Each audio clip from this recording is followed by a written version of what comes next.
I feel the need to preface this video by stating that this is not a review or a critique of Tales of Arise.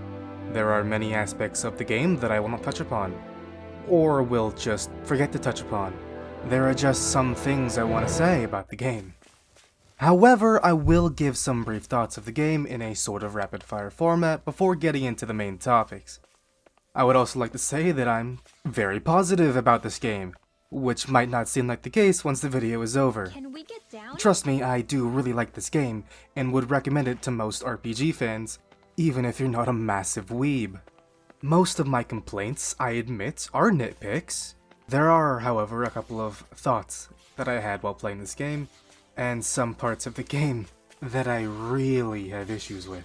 There will be no story spoilers in the video, but there might be mechanical spoilers, which some people might care about. I know I really do. The party members will be spoiled, if you didn't have that spoiled by both the marketing and the opening video of the game. And the video will end with spoilers of the final story dungeon, because that is one of the things that I really want to talk about. But don't worry, before that happens, I will let you know. Most of the footage in the video will be from the optional post-game dungeon and the training grounds. Okay, now that that's all out of the way, we can get into the video. First off, this game is absolutely beautiful. I love the new art direction taken with this game. There are some truly stunning environments. It's a significant improvement over the two previous games. The PC port is also pretty great, unlike the two previous games. The game ran flawlessly at 1440p 60 FPS on my RX 5700. I only saw drops when a ton of stuff was happening in combat, which happens often, actually. Game was mostly bug-free.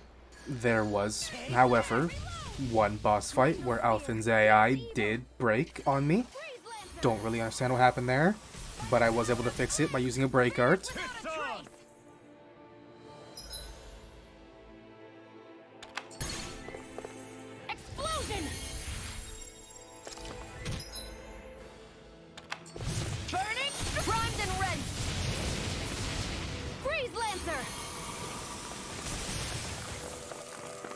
Ignite! Reload!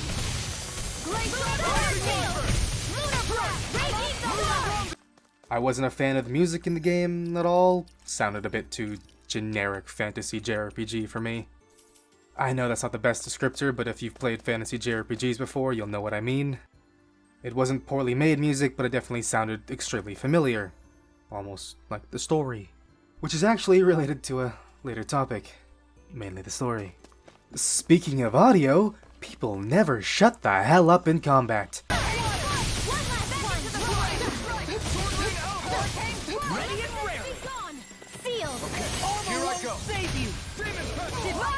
It's almost as bad as Xenoblade 2 sometimes with just how much battle talk there is in this game. It's ridiculous. They don't shut up, and it gets so audibly awful.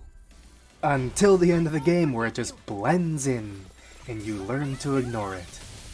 I am a little annoyed by how the marketing for Tales games spoil all of the party members that you're gonna get. It actually ruined one narrative moment in the game a little bit. One of the most enjoyable parts of playing classic JRPGs for the first time is trying to figure out who's gonna be in your party. Seriously, even the OP for Tales games that plays at the beginning of the game spoils every single character, and even some major plot elements. Ay, ay, ay. The microtransactions on the camp screen are a bit offensive, but you can easily ignore them, and the game is perfectly finishable without the DLC. There are weird moments in the game where you will complete a dungeon and be forced to run all the way back through the dungeon due to disabled fast travel. Usually games do this because of some cutscene that the devs didn't want you to miss on your run back. But in this game, that doesn't happen. Don't really understand that. They just wanted you to run back in a select few dungeons, I guess. I don't like how subquests lack level indicators in the log when subquests really do have levels associated with them. Multiple times I would pursue a subquest only for the monsters to be almost 20 levels higher than me. This gets especially annoying towards the end of the game. Well, It's mainly an issue towards the end of the game, where you get a ton of quests that clearly they want you to complete at the end of the game or after the end of the game. You get them 20 levels earlier. The visual accessory system in the game is a bit disappointing. It's not terrible, but I do miss some of the ridiculous stuff you could do in past games like Zestiria. There are a huge amount of times where you will load into a new area, a cutscene will play with character dialogue and development, and afterwards you will be bombarded by skits. Now, I like the skits, but you need to pace them out more. You'll get into a new area and be bombarded by one skit after another when there are multiple times in that area where you could just put down one skit. Why are they all at the beginning of the area? I don't understand why they're not just spaced out a little more. That's all for the main nitpicks about the game. After this, there will be a few more in-depth stuff, mainly about the gameplay, but I'll touch upon the story a little bit. To me, there are two primary aspects to this game. The writing. Oh, thanks, girls. It looks so silky smooth. I want to reach out and touch it. Hey, hands off, remember? And the gameplay. Shiny supernova! Pesky airborne scoundrel! Sounds like a job for you, truly! Prepare to be sealed, fleet of foes. Fragile radiance, shine upon the watery abyss! Aquarius! Damnation! Now, I'm not here to give an in-depth analysis of the writing.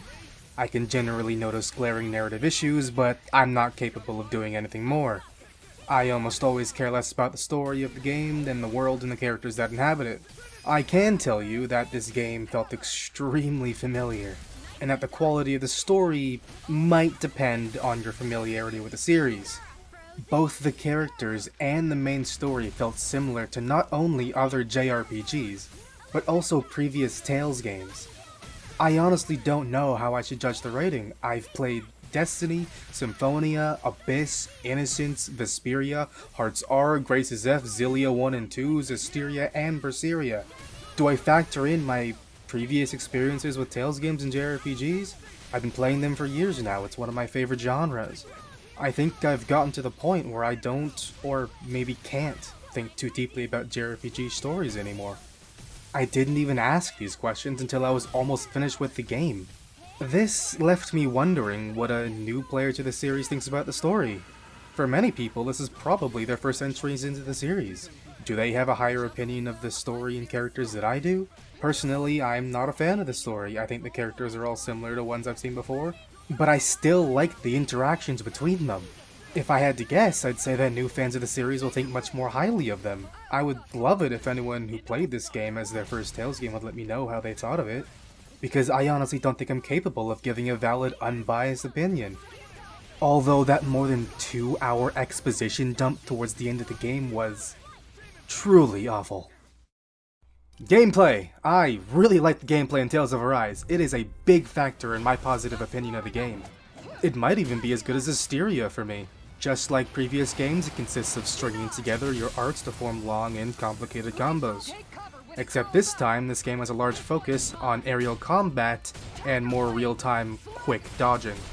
The developers did a great job of adapting the combo-driven gameplay of older Tales games with more modern, reaction-based gameplay mechanics, one that appeals to a wider modern audience.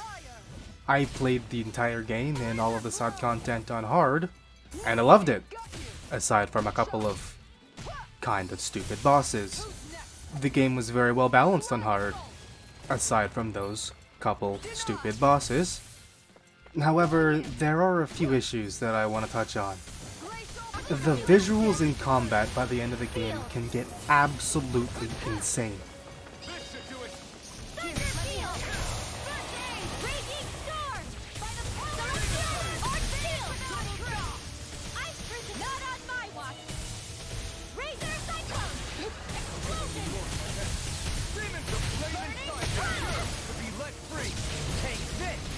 This game is pretty. This game is extremely pretty, and that includes the battle effects, but I would still like to see what the hell is going on. There's one secret boss in this game that has a move with a cast time. However, it's not a traditional art and doesn't get the icon for casting time. It's a move that would, without fail, kill me and at least one other member of my party. I eventually learned, however, since it is the boss that you will be farming if you want it to level 100, that I could easily dodge the move or use Alphen's break boost to cancel it, provided I see it coming. Too bad it's so hard to see it coming with all of those damn effects! So the game's combat is great, right? Yeah, it is. Except when you mess up, die and lay on the ground, waiting for a res that never comes. Shion just dances over my corpse, casting your attack arts, during a boss, only for the boss to wipe the rest of my team. Because Shion cares more about finishing her damn combo than rezzing and healing, despite what I have set on my strategies menu, which is pretty terrible by the way. This game's awful party member AI isn't exclusive to the healer. Every one of my party members will just stand in front of an enemy's most powerful attack and instantly die. If only I had a competent healer to help me out. That would be great. These issues are probably less prevalent on easier difficulties, but other than the dumb AI and those stupid bosses, I did find the game to be really well balanced on hard. An idea I had about the combat over the course of the game has to do with each individual character. This game is fun. Most of the playable characters are fun. However, I have a feeling that most players will just stick with Alphen. That's fine. Alphen is probably the most enjoyable character in the game and actively learns new arts to try out for half the game. It's the other half of the game that made me switch off of him personally. The gameplay and enemies can get extremely repetitive. You're going to be fighting the same enemies over and over. Eventually, you will stop learning new arts. Eventually, you will be using the same combo over and over against the same enemies. This is what caused me to start trying out new characters. The character that I stuck with was Rinwell. I figured out just how amazing she is in the air. Chain casting spells, sealing your last spell, regenerating your AP, and going absolutely nutty in the air can be really fun. This revitalized the gameplay right when it was starting to get boring. Most players probably won't discover that, and not just because of Alphen being the main playable character for a good chunk of the game. I tried all of the characters as soon as I got them, and all of them started with extremely bare-bone kits, except for Alphen. Which is why I initially dismissed Rinwell as just another boring caster character in a Tales game. I don't understand why every character starts out with such an awful kit, when Alphen has so many options at the time of his arrival. All of the characters can be fun given the time for them to complete their kit, but only Alphen starts out enjoyable. Except Dohalim, I tried to enjoy playing him, I really did, but I just don't understand his purpose in combat other than being a temporary replacement for Shion. He was really unfun, no matter what I did. I'm sorry. Epochal Severance! This was supposed to be the end of the video when I was brainstorming it towards the end of the game. Spoilers for the final dungeon from this point onward, by the way. However, the end of the game is something that I really need to talk about. Anyone who remembers Mass Effect 3 or Game of Thrones should know, endings are important. It should be one of the parts that sticks with you long after your finished piece of media. The ending to this game was downright awful. Not only does the narrative pacing absolutely tank, but the final dungeon is both the longest in the game and one of the absolute worst. Who at Bandai decided that the best way to end the game was via long, repetitive corridors with just a bunch of reskins of enemies that you've been fighting for the entire game? A bunch of the enemies are mini-boss reskins that have ludicrous health pools that you will be going through again and again and again throughout the entire stupidly long dungeon. There is only one new enemy type in the dungeon. It's just a weaker version of a boss from just a couple hours before. And why the hell is this fucking dungeon so damn long when it's just a repeat of the same few rooms over and over again. Why couldn't they just less than half the length of this dungeon and actually put some effort into it? At least the final boss was kinda neat. Now, to recap, Tales of Arise is an overall fantastic JRPG. However, the quality of the writing might depend on your familiarity with the series and JRPGs overall. The gameplay is possibly the best it's ever been, yet it has some of the most stupid AI in the entire series, and way too many combat effects. Most of the characters can be fun, however, only Alphen starts out fairly enjoyable. And finally, the last dungeon, and even most of the ending narratively, was pretty damn awful.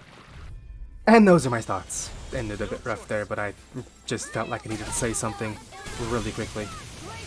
Not entirely sure how to end this. It is my first shot at a video like this. I can say that you really shouldn't play this game on hard if you value your sanity. Seriously, I liked the game on hard, but the party member AI is just so damn dumb. Other than those few issues that I went over and the nitpicks, the game was pretty great otherwise. I really enjoyed it. Although I think there's something inherently enjoyable about the JRPG format of linearly exploring a new world and making friends along the way, seeing those friends interact with each other in interesting ways, even if a lot of them are very cliched.